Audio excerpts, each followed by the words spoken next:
রয়েছি লবণধার জঙ্গলের পাশে, খান্ডারি, দেবশালা, লবণধার, ভাতকুন্ডার মাঝে গভীর জঙ্গলের মধ্যে আমরা এইদিকে প্রত্যেক দিন পেরিয়ে যাই।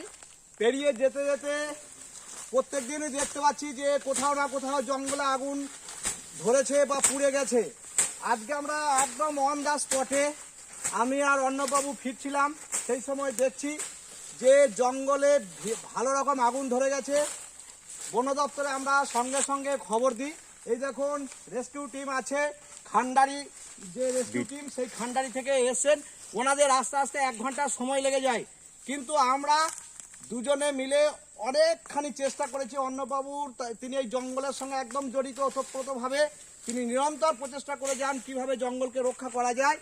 তিনি সব সময় আছেন, কিন্তু তিনি একান্ত প্রচেষ্টা এই জঙ্গলকে রক্ষা করার জন্য তিনি একদম গায়ে হাতে পায়ে যত জোর আছে সেই জোর দিয়ে তিনি নেভানোর চেষ্টা করছেন, এবং সঙ্গে আমি তার সঙ্গে যোগ দিই। তারপরেই দাদারা আসেন।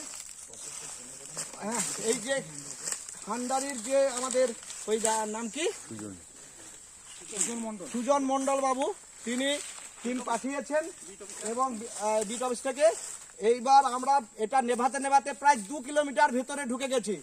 এখনো দেখুন জঙ্গল সামনে জ্বলছে, এখনো কিছুটা আছে, আর দূরে ওইদিকে জ্বলছে, কিন্তু আপনারা দেখতে পাচ্ছেন না। সেখানেও আমরা যাব। আমরা চেষ্টা করে যাচ্ছি জঙ্গলকে রক্ষা করার। দয়া করে যারা জঙ্গলে আগুন লাগিয়ে দিচ্ছেন তাদের কাছে অনুরোধ, জঙ্গলে যেন আগুন লাগাবেন না। কত গাছ পুড়ে গেছে, কত গাছ নষ্ট হয়ে গেছে। আপনারা যেন এই জায়গা থেকে আমাদেরকে রক্ষা করুন, বনকে রক্ষা করুন, বনভূমিকে রক্ষা